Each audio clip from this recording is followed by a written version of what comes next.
Bom, pessoal, professora Júnia Andrade na área. A gente vai falar um pouquinho sobre as discursivas da Receita Federal, não é?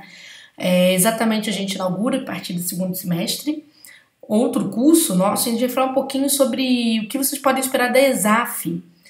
ESAF que tem sido tão polêmica nos seus últimos concursos. Hoje eu não vou falar dessa polêmica toda, não, prometo. Meus vídeos estão por aí. Mas de vez em quando eu produzo vídeos exatamente para poder atualizar vocês sobre algumas cobranças, porque às vezes o aluno pega um vídeo lá de 2016 em que não se fazia introdução nas provas da ESAF.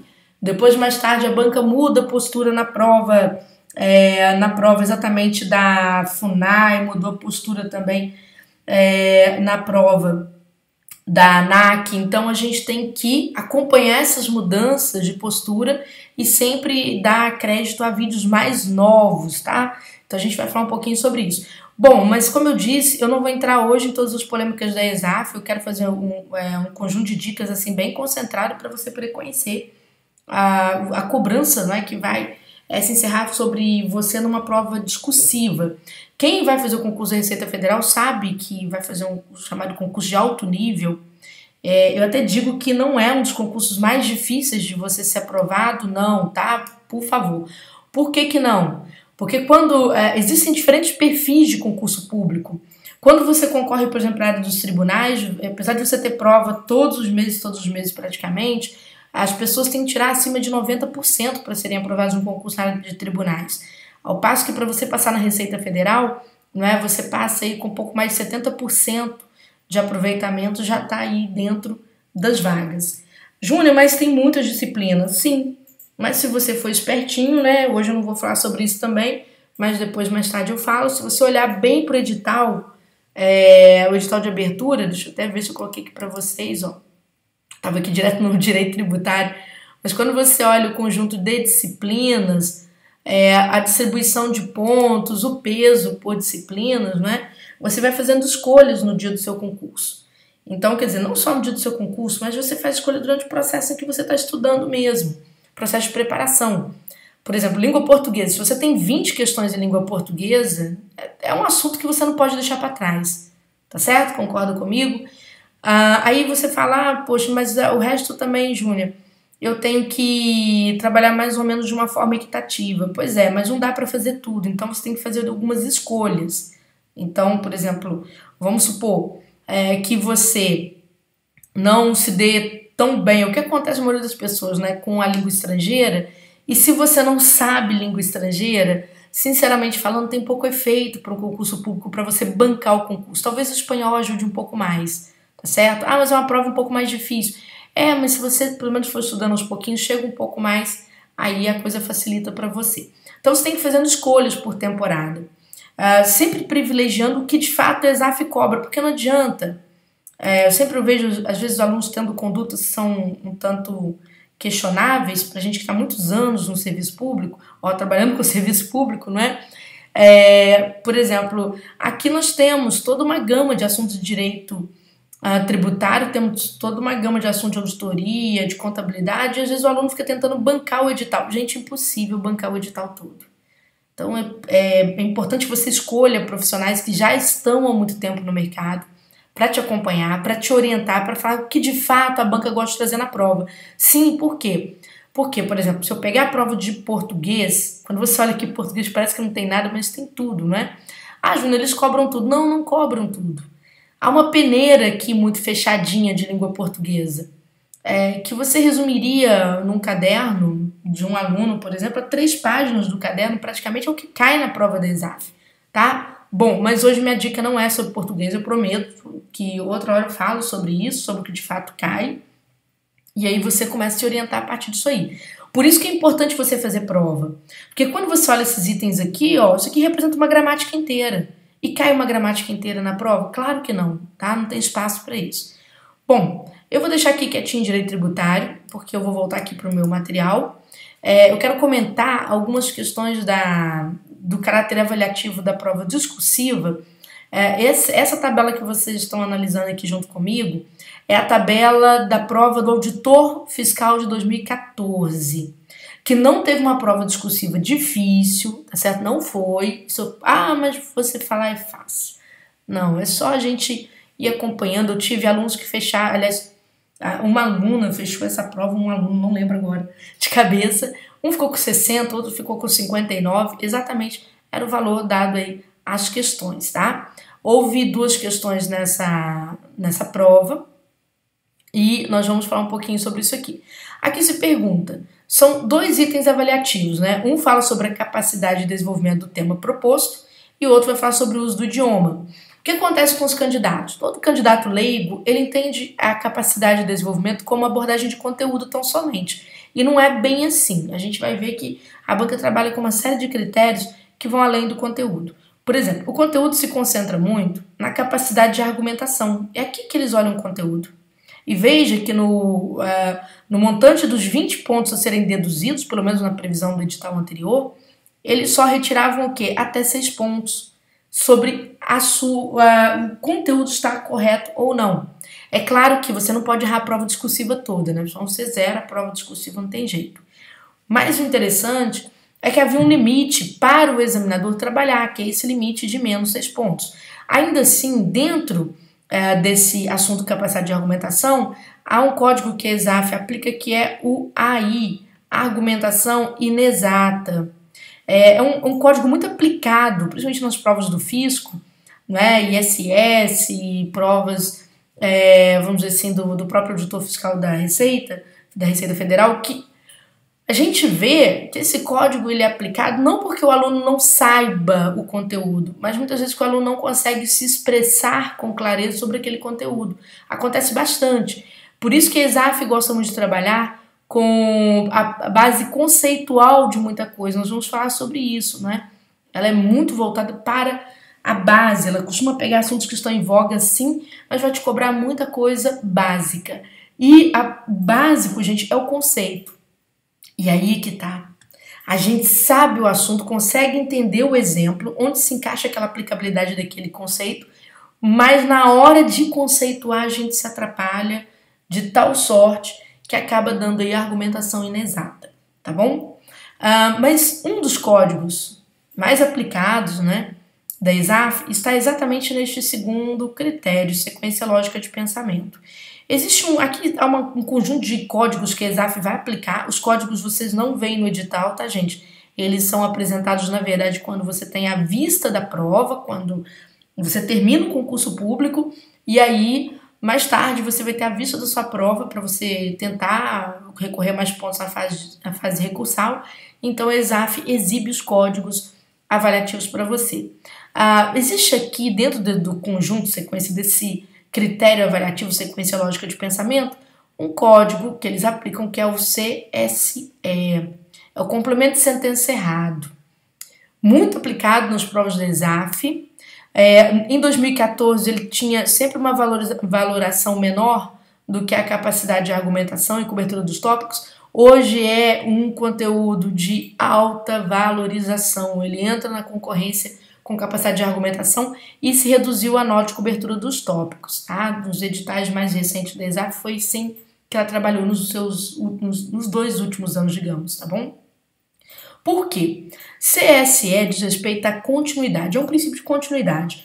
Você, por exemplo, está conceituando alguma coisa e de repente alunos que mudam de assunto do nada. Por exemplo, você está conceituando determinado tipo de tributo, do nada você entra em outro tipo de tributo e depois você volta no primeiro. Então você recebe um CSE na hora, porque o examinador identifica essa lacuna de escrita, a dificuldade de raciocínio que você exibiu ali naquela discursiva. Então é muito importante que você tenha uma capacidade de ser avaliado quanto você escreve sobre assuntos que estão sendo estudados praticamente diariamente por você. Assuntos que às vezes você considera fáceis, mas que na hora de colocar no papel, gente, aquelas 20 ou 40 linhas, né, que você pode escrever no mínimo de 20, máximo de 40 linhas, aquilo se torna um mundo, toma 2 horas do seu tempo, assim, com muita facilidade, porque até você conseguir se organizar é um pouco difícil. É claro que no concurso, né, o concurso sempre fala para os alunos, esse texto vai sair, não tem jeito, ele vai sair no tempo certo, do jeito que tiver. É claro que os mais bem preparados né? O que vai acontecer? Essas pessoas que são mais bem preparadas, elas chegam lá com um pouco mais de conforto para escrever, né? Elas já vão com raciocínio, vamos dizer assim, cartesiano do texto muito bem firmado. A gente vai ver daqui a pouquinho um exemplo disso. Temos aqui, né, um critério chamado alinhamento ao tema. Naturalmente, é um critério que, Júnior, tem a ver com conteúdo? De certa forma, sim. Só que aqui a banca vai avaliar se você está fugindo parcialmente ao tema ou não.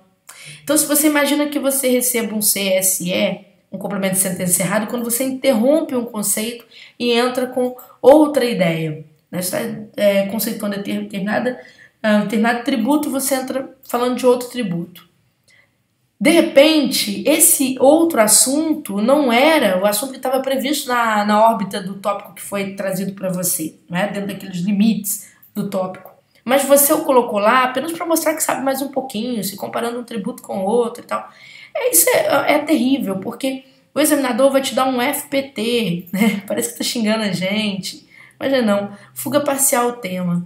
E isso costuma vir concomitante, um código ser aplicado com o outro e simbolizar a queda. É dramático quando isso acontece, né? E simbolizar uma queda grave da nota.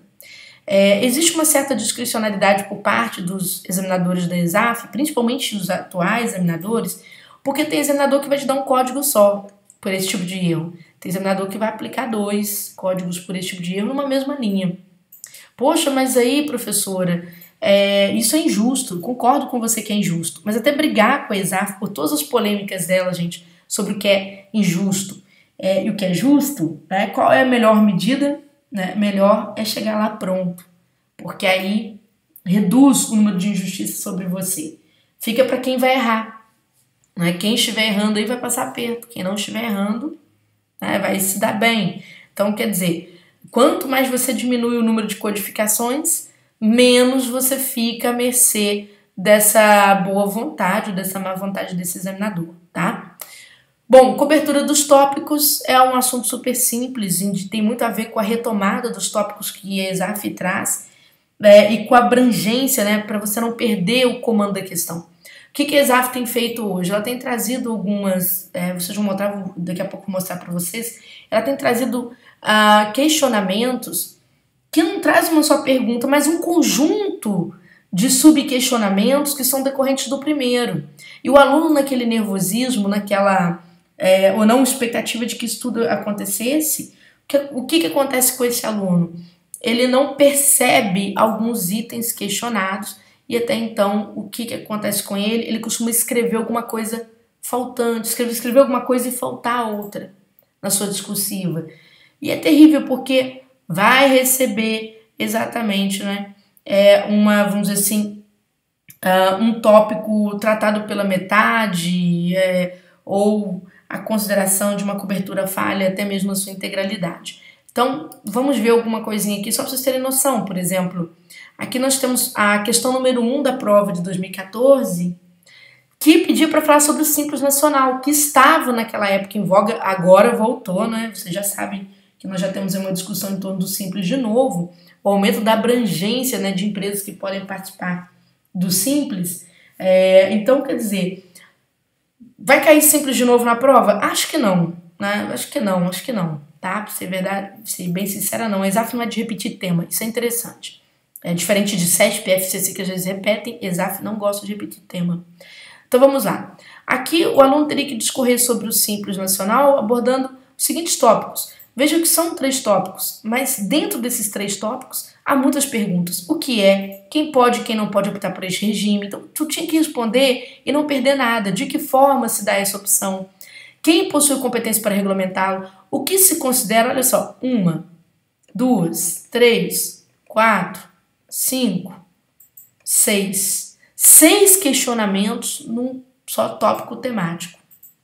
O que acontece na hora da prova, gente? Parece que a gente está falando óbvio, mas pior que as pessoas têm errado o óbvio. Eu me lembro direitinho nesse concurso de 2014 que sempre alguém perdia alguma coisa aqui no meio. Era aquele tremor que dá nas mãos, aquele suor frio, né? Você está quase passando no concurso e de repente acontece de você perder um desses elementos. Vocês me viram riscando aqui, numerando, né? Essa é a dica que eu vou dar para você. Na hora da prova, no enunciado, Numere as perguntas para você não perder as perguntas.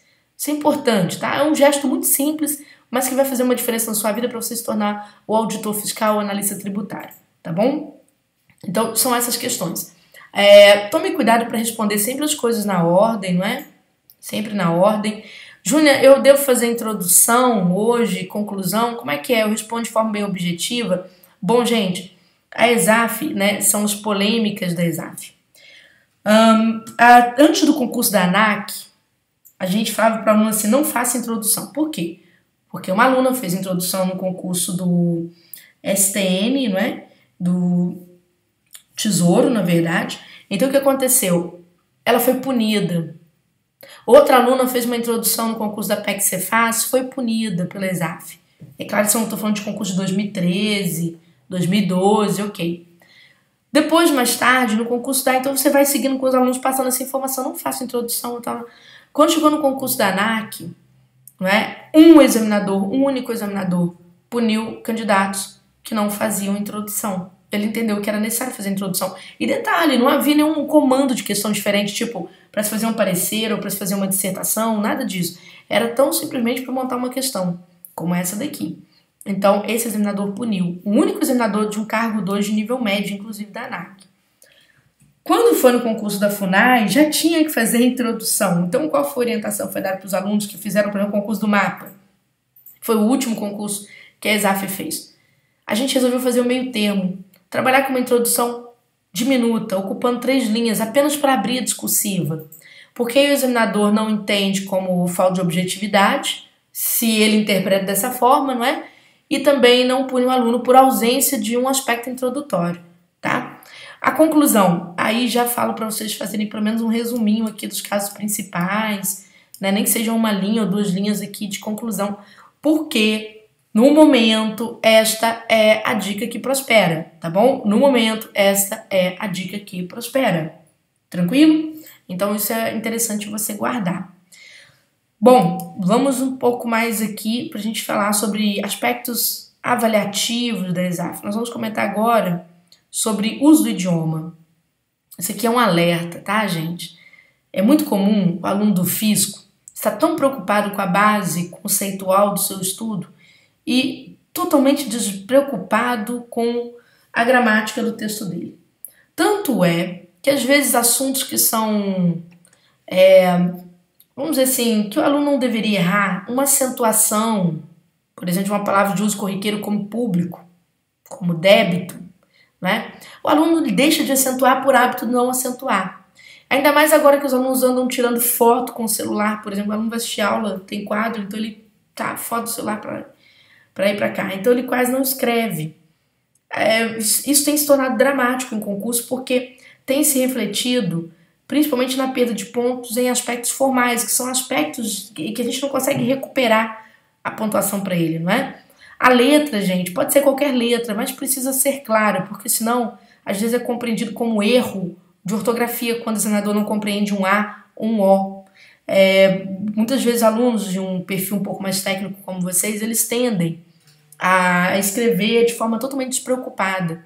Isso é muito grave. Então, eu sempre falo, né, escreva, procure escrever mais, vai fazer prova do fisco. Você ser reprovado na prova objetiva tem um peso. Você deixar de ir por causa da prova discursiva, amigo, é tão traumático que vocês não têm, assim, noção, tá? Aspectos gramaticais, né? Aqui a gente limita para vocês, por exemplo, no curso, não é tudo que você tem que saber de aspectos gramaticais, mas o examinador, quando está corrigindo, ele fica muito em cima da pontuação. 2, 3 verbos da regência, né, como o verbo visar, acarretar, por exemplo, são verbos que a gente precisa estar atento a eles, não é? Informar também.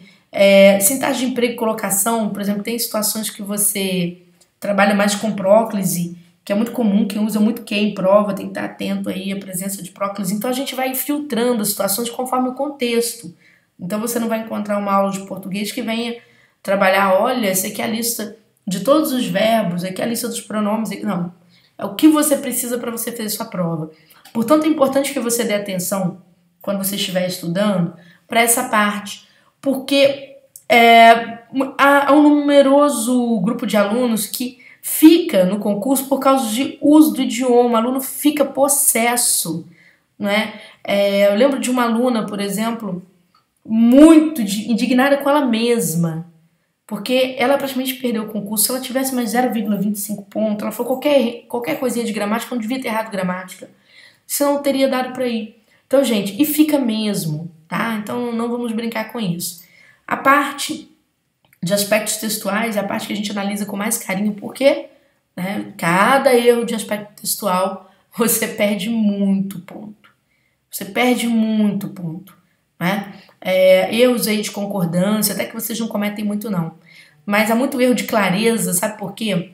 Porque ESAF faz com que você enumere muitos itens. Tu tem que, por exemplo, falar sobre uma carga de impostos assim, muito grande, sair definindo. Então, você tem que usar vírgula, ponto e vírgula, às vezes explicar alguma coisa ali dentro.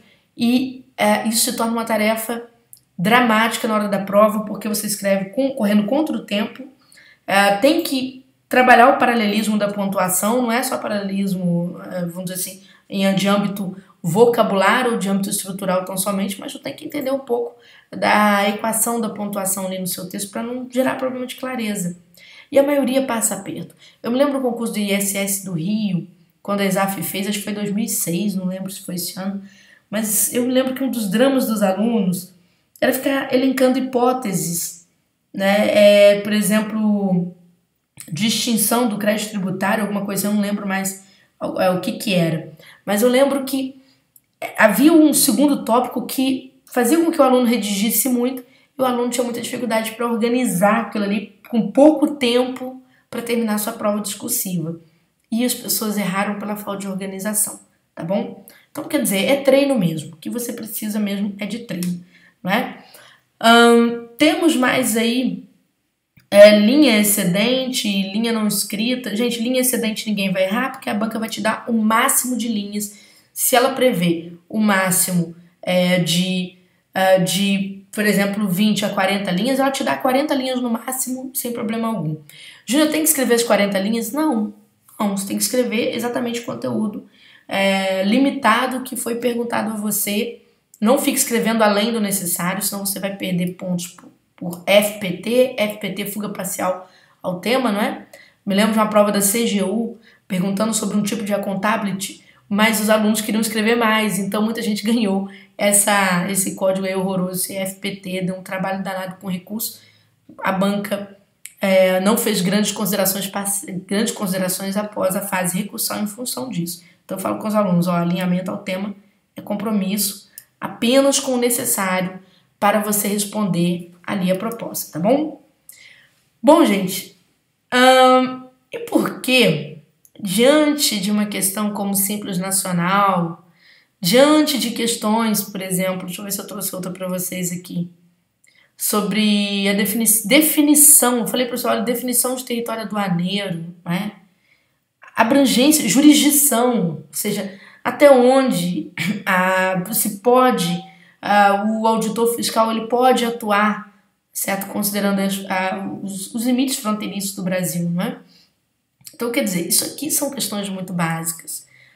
É claro, se você ainda não estudou, que para você talvez isso não diga muita coisa, mas para quem já vem estudando, a pessoa sabe que a ESAF não pediu nenhum fígado de ninguém, não é? Ela foi trabalhando exatamente na tábua rasa. E vocês vão ver aqui, que até trouxe para vocês uma prova da Receita Federal, em que a única pessoa que fechou, se eu não estou enganada, se eu estiver mentindo é porque eu estou me confundindo com outros concursos com os quais eu trabalhei, com muitos alunos, já tem tempo, por 2014 estamos 4 anos depois desse processo seletivo, né?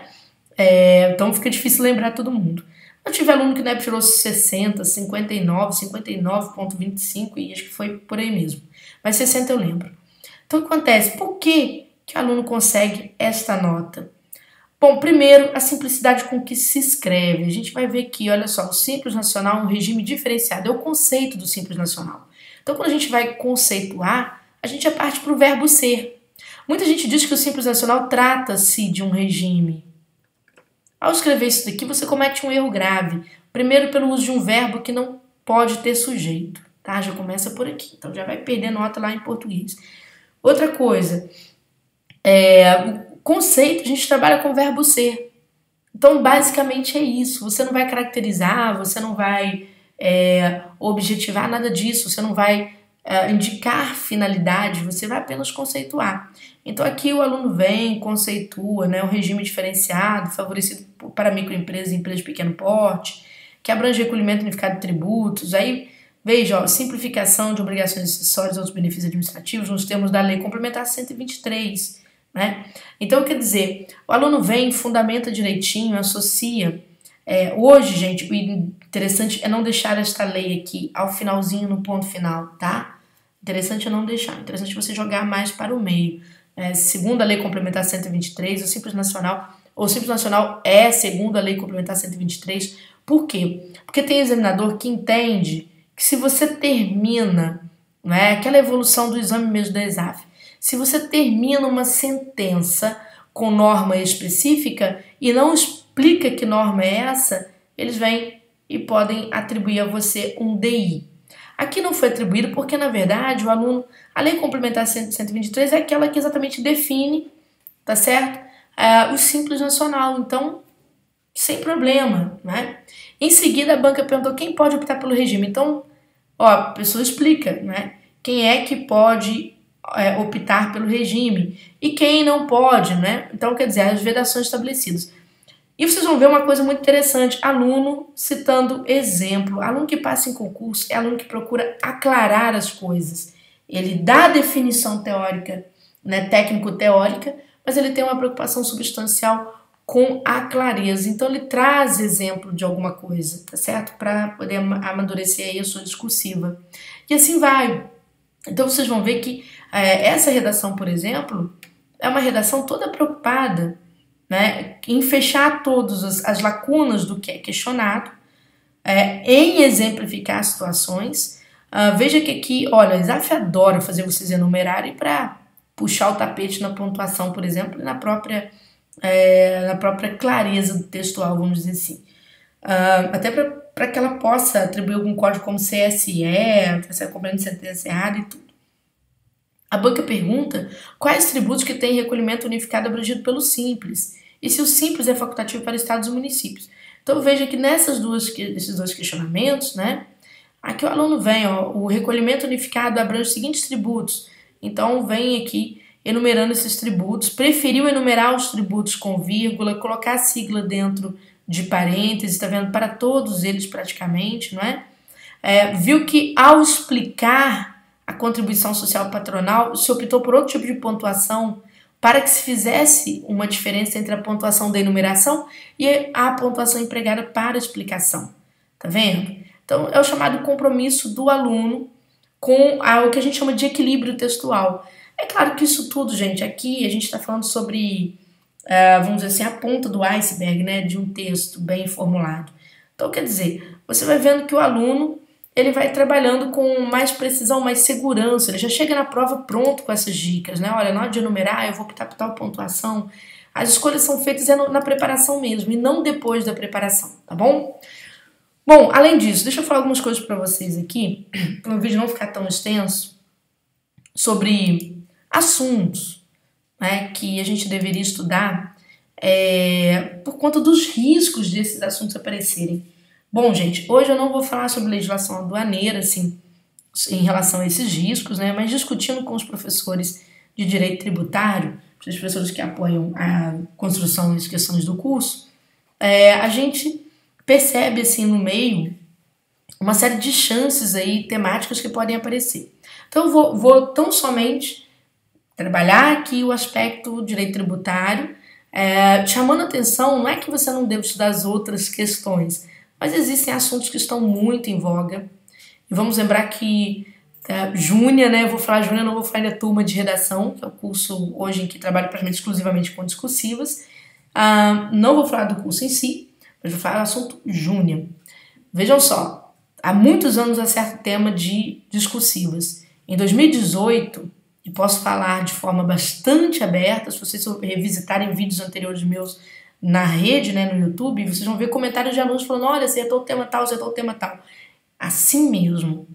Em 2018 nós acertamos praticamente todos os temas discursivos feitos em 2018 até aqui. É claro que a ESAF não fez prova em 2018, aliás, fez a prova do mapa. Já fez a prova do mapa.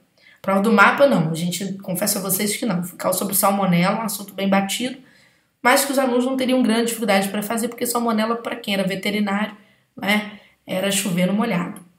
Mas, quando você pega a gama de temas praticados em 2018, concurso da ANAC, concurso da FUNAI, né, a gente trabalhou muito bem nos concursos anteriores da ESAF também. E com 2018 foi o ano que até agora eu tô falando, gente, como que tá dando certo. Enfim. Então, por que eu tô falando isso pra você? Pra te chamar a atenção, porque algumas coisas são muito na cara para uma prova discursiva. Se a gente considerar que a prova discursiva esteja sendo aplicada exatamente em 2018, ou pelo menos o edital seja referente ao ano de 2018, gente, o que a gente tem que pensar? Vamos pensar em uma série de assuntos, né, que eu preciso me preocupar quando estou me preparando na prova discursiva. Primeiro, tem que pensar na questão de competência tributária, de certo modo, olhar com mais carinho, apesar de ser o assunto base, sim. Por quê, gente? Porque nós temos uma série de alterações aí na legislação tributária acontecendo.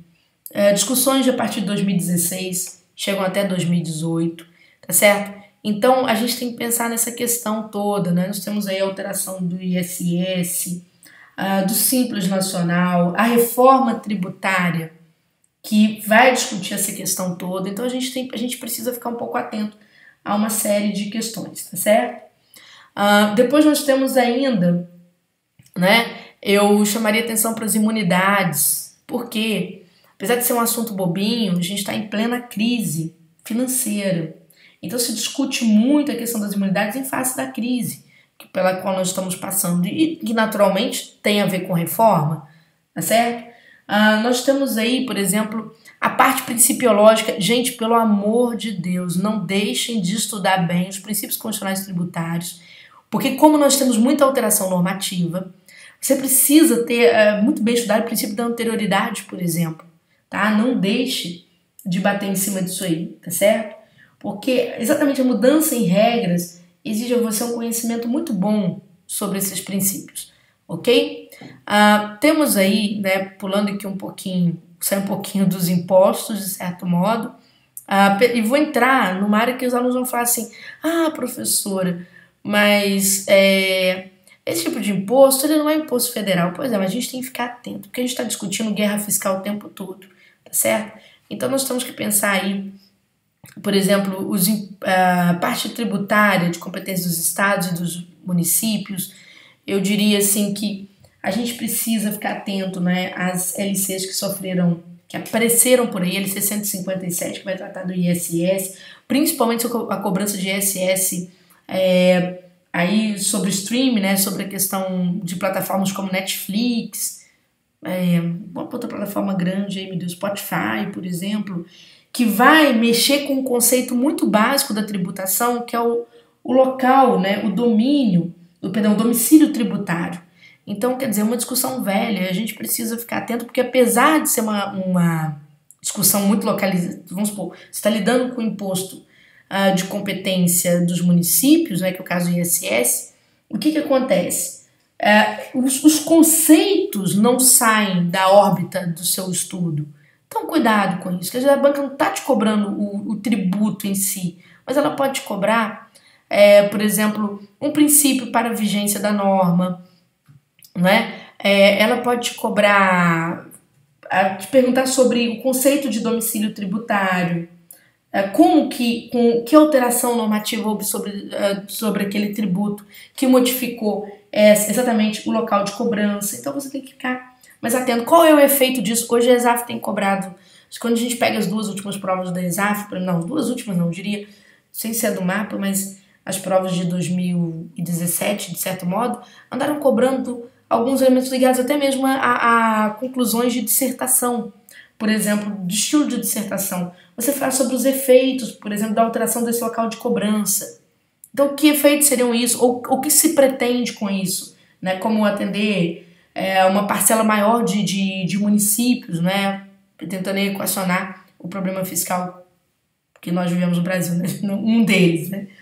A gente tem aí a questão do ICMS, aquela discussão aí acerca da exclusão do ICMS na base de cálculo do PIS e COFINS. Então, não exatamente o assunto em si, mas conceitos que orbitam em torno desse assunto, tá? A gente tem a própria questão da guerra fiscal, que temos aí aquela LC 160, de olho nesse negócio, hein, gente? Que vai proibir a concessão de novos benefícios fiscais. Então, quer dizer, de olho nisso. E vários. A gente tem também, por exemplo, uma discussão em torno de um tipo de cobrança, uma normativa da Receita Federal, não é para reduzir a corrupção, né? A ideia é essa, que vai obrigar a declaração de valores em espécie acima de R$30.000. Então, quer dizer, são uma série de mudanças que a banca não vai cobrar exatamente aquilo ali que mudou, mas você vai tendo uma série de questões que você precisa ficar atento, tá? Por exemplo, salvo engano, essa última que eu falei para vocês, essa última não, salvo engano, a da guerra fiscal ela tem a ver com uma MP, eu não lembro agora, mas tem a ver com uma MP. Então, sempre de olho nisso aí, tá? Não lembro se era LC 160 ou se tem alguma MP aí por cima. Então, quer dizer, nós temos a questão do e-social, que foi uma mudança importante, né? Que vai trazer mais transparência, já que empresas vão ter que informar, por exemplo, passar informações não só tributárias, mas trabalhistas, previdenciárias aí, dentro de um portal, ou seja, trazendo mais transparência. Acho que essa é a medida provisória, enfim. Então, quer dizer, a gente tem que estudar, gente, e quando a gente fala sobre essas questões, isso aqui vai cair nisso aqui, vigência da legislação tributária, essas mudanças que vão acontecendo. A banca pode ir lá chamar a atenção de você para cobrança de princípios que subjazem essa discussão toda, tá certo? Ou a aplicação dessa lei, de que modo ela ocorre, quando se dá a vigência dessa lei. Então, de olho nessas questões, tá bom? Tirando, aqui ó, falei domicílio tributário, né? Pode cobrar aí essa questão. Responsabilidade tributária não deixa de ser um assunto interessante, porque como a gente entende muito pouco de tributos, né? O sujeito adquire aí uma empresa de outrem e não entende nada de responsabilidade tributária. A gente como tem muita empresa no Brasil, pequenos negócios surgindo o tempo todo, mudando, vamos dizer assim, havendo transferência da titularidade desses negócios, você tem aí uma série de responsabilidades. Então, quer dizer, a gente tem que estudar essa parte aqui. Agora, gente, crédito tributário, não acredito que isso caia, extinção, exclusão do crédito tributário, essas questões já caíram, o ESAF já trouxe isso em prova. Então, você não ficaria tão preocupada com isso aqui nesse momento para uma prova discursiva, não, tá bom? E fiquem atentos também, olha só, a questão do regime geral da Previdência. Por quê? A gente tem que, principalmente com as fontes de custeio do sistema previdenciário, há uma discussão muito grande, de um lado, o governo tentando fazer reforma da Previdência, de outro lado, setores que lidam com a Previdência, com a própria Receita Federal, que em peso dizem, né, que falta transparência para se apontar as fontes de custeio. Quer dizer, não é que não tem que reformar, mas é que não pode ficar fazendo essas afirmações de reforma de uma forma pouco transparente, alegando que há déficit, de repente, tal. Então, a Receita Federal, ela tem batido muito em cima dessa questão, que falta uma transparência para a sociedade, para o entendimento dessas fontes que vão financiar aí a Seguridade Social. Então, de olho nessa questão, tá? De olho nisso aí. Enfim, gente, é claro que eu falei de uma série de assuntos, né? Mas espero ter jogado um pouco de luz para você nessa temporada de estudos. Se você quiser estudar com a gente, vamos lá, né?